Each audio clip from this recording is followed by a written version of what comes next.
and welcome to Kolam. I am Bhargavi Mani. If this is the first time that you've come across a video from our channel, here's a little something you need to know. Kolam is a happy project. It aims at reviving and demystifying this wonderful South Indian traditional art form, which is more than just floor art. As part of our Festival Kolam series, we're going to be touching upon this wonderful month of Aadi, which is round the corner. So when we mention Aadi, a few things comes to our mind. No marriages. Newlyweds are separated during this month. Aadi sales everywhere. Loud music from every possible Ambal Amman temple.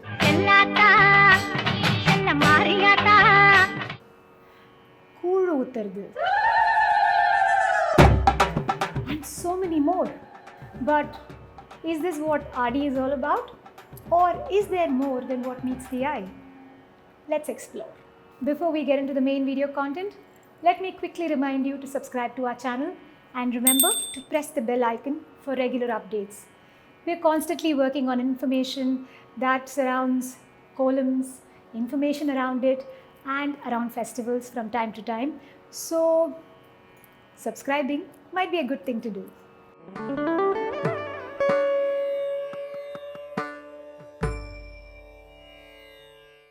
The month of Aadi is celebrated with so much vigor and enthusiasm across all age groups and all over Tamil Nadu. Now, while Aadi month carries a bit of an inauspicious tag, one needs to also pay attention to the fact that this particular month celebrates the feminine energy in all the temples, especially Ambal temples or Shakti temples or Amman temples. This fourth month of the Tamil calendar is referred to as Aadi in Tamil and Ashada in Sanskrit. Now this time falls between mid-July to mid-August. Well, it's still summer in India and this period is referred to as Muttu Venil in Tamil, which literally translates to harsh warmth, and it is a transition period between Girishma and Varsha Ritu as per Ayurveda. Astronomy, astrology and Ayurveda come together for anything and everything traditional, and it never ceases to surprise me how our ancestors have thought about every little detail so logically. Why don't we break it down to understand how these three come together and how many of our practices during this month are actually interrelated. Now let us start by understanding the astronomical significance.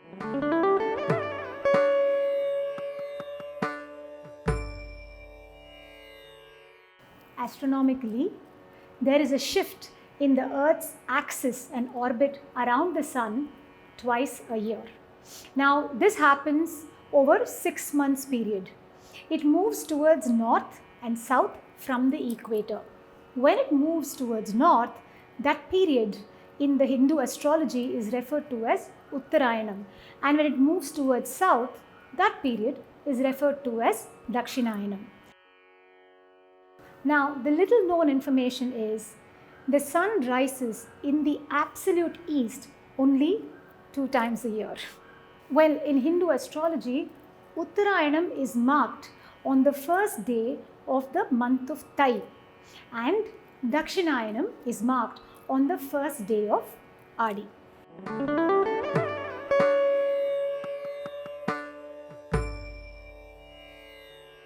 According to Vedic astrology, the sun shifts into the Cancer this month, or the Kadaga Rasi. And Kadaga Rasi or Cancer is ruled by the moon. Before I started working on this project, I had 2 questions. Why is so much importance given to Ambal, Amman or Shakti this month?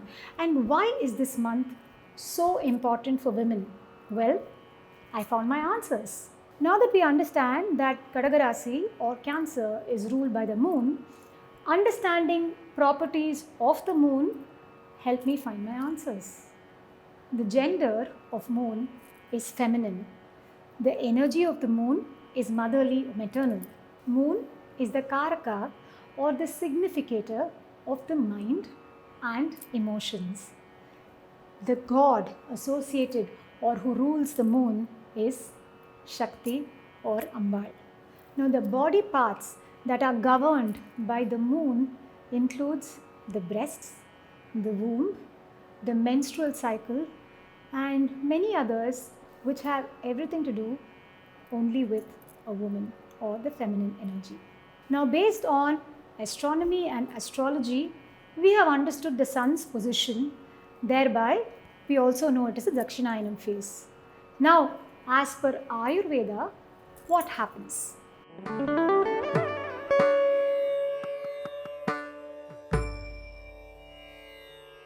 Dakshinayanam in Ayurveda is referred to as the Visarga Kalam, the strengthening phase. Now when there is a transition between Girishma and Varsha Ritu, which is what Aadi Masam is, during Girishma it is peak summer, so the body has already started getting weak and it's getting weaker. So a lot of importance has to be given to strengthening the immunity system overall. It's during the Varsha Ritu that Vata dosham gets aggravated. Now one might ask, why is this happening? Well, during the Visarga Kalam or the Dakshinayanam period, the sun is not as strong and it removes the strength from people. Thereby, immunity drops. And with the monsoon coming up, with water in the air, cool winds, if the immunity is down, one starts falling sick very easily. So there is your connection.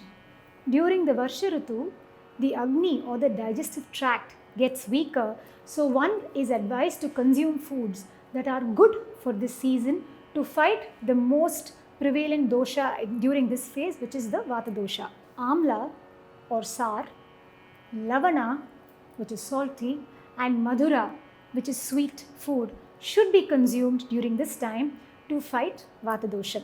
Typically, chili is best avoided during this time.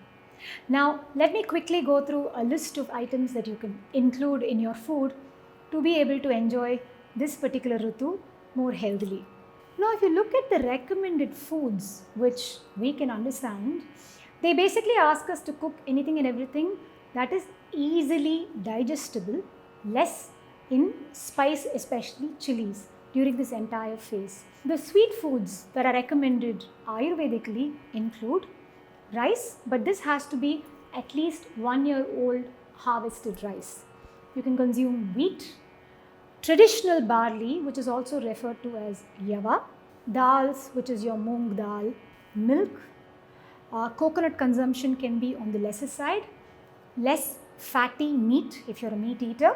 An interesting recommendation is mastu. Mastu is when you have set fresh curd and if you cut into it, there is a water that comes out. That is referred to as mastu. I learned this and I'm happy to share it with you.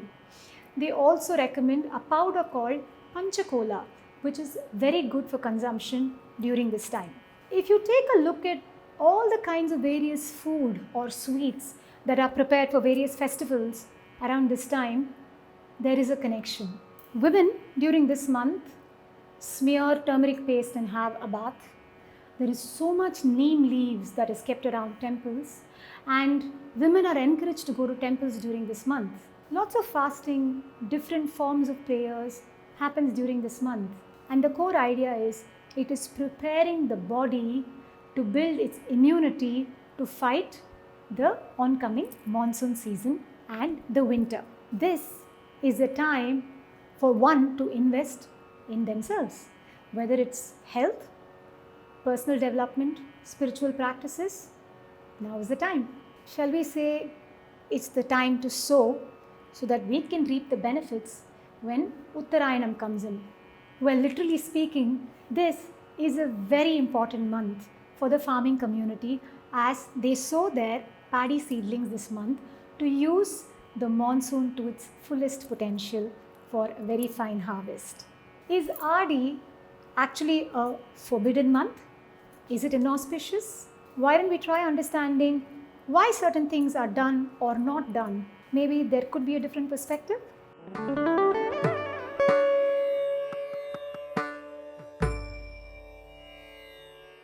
So let's start by addressing why no marriages during Aadi.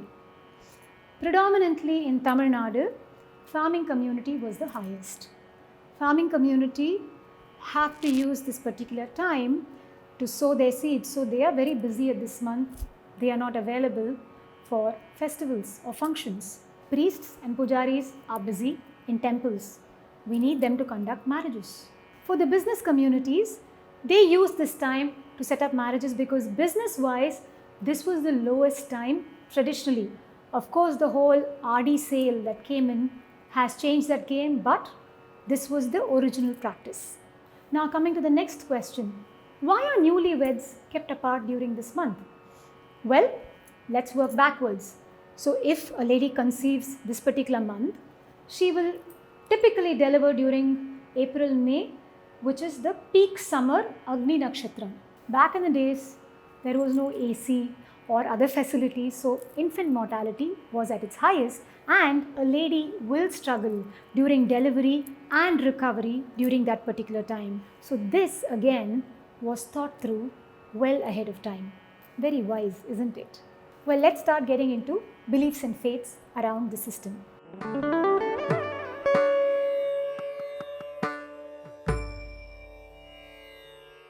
Uttarayanam is considered daytime of Devas and Dakshinayanam is considered nighttime.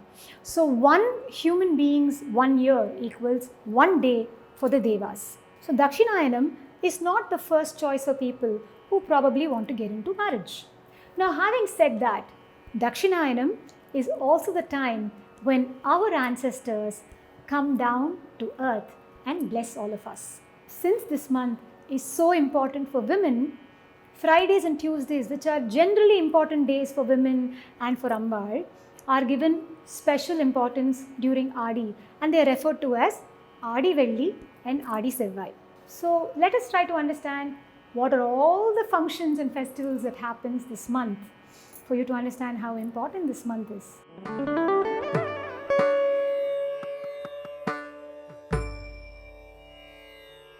First, we have Aadi Pirappu. Aadi Pirappu is the first day of Aadi Masam. Next, we have Aadi Vellis, which we will discuss in detail in the next episode. We have Aadi Ammavasai, which is very important. Traditionally, we as a community are meant to do Pitra Tarpanam on a monthly basis to honor our ancestors. However, practically, it might not be possible. 3 Ammavasais are very important for Pitra Tarpanam. Aadi Ammavasai, Mali Ammavasai and Thai Ammavasai. Aadi Ammavasai marks the day when our Pitris or ancestors start coming towards the earth to bless all of us. Next comes Aadi Sevvai, where Ovai Nombu is observed by certain communities. Aadi Puram is a very important festival. Now Andal, who was so important during Margazhi, is also very important and celebrated during Aadi, and she is celebrated most on this day referred to as Aadi Puram. Next follows Garuda Panchami or Naga Panchami. Next comes the most auspicious Varalakshmi Nombu, following which the Aadi Perukku, which falls on the 18th day of Aadi. Now this date is the most important date for the farming community because this is the day they sow their paddy seedlings. Then you have Rig Upakarma and the most looked forward to Gokulashtami or Krishna Jayanti. This month ends on a Friday, which is the last Aadi Velli. In the following episodes, we will be discussing a few of these subjects in detail so that all of us can understand, appreciate and enjoy this month a lot better together. I sincerely hope that you found this content interesting, engaging and informative. If yes, it would be wonderful if you could be generous and press the like button and leave us a comment because feedback is always helpful. It will also be wonderful if you can share this with all the people you think would find this content useful and interesting. I personally believe that our culture needs to be understood better, which is also one of the quests that I am on with Kolam. So once our tribe increases, more of us are going to learn and appreciate our culture and our art a lot more, don't you think? We have a presence across various social media platforms. Here are the details. However, I am most accessible on Instagram and YouTube. So if you want to reach me, you can either leave me a comment on YouTube or send me a direct message on Instagram. Please know I'm always just one message away. If you haven't already, let me quickly remind you to press the subscribe button and hit the bell icon for regular updates from our page. We, the team at Kolam Portal, are working very hard at creating content that is informative, interesting, and engaging. We truly want to revive our tradition for it to be understood and appreciated a lot better. So please join us in the quest. Life is beautiful if we choose for it to be. So until the next video, Kolam Portal.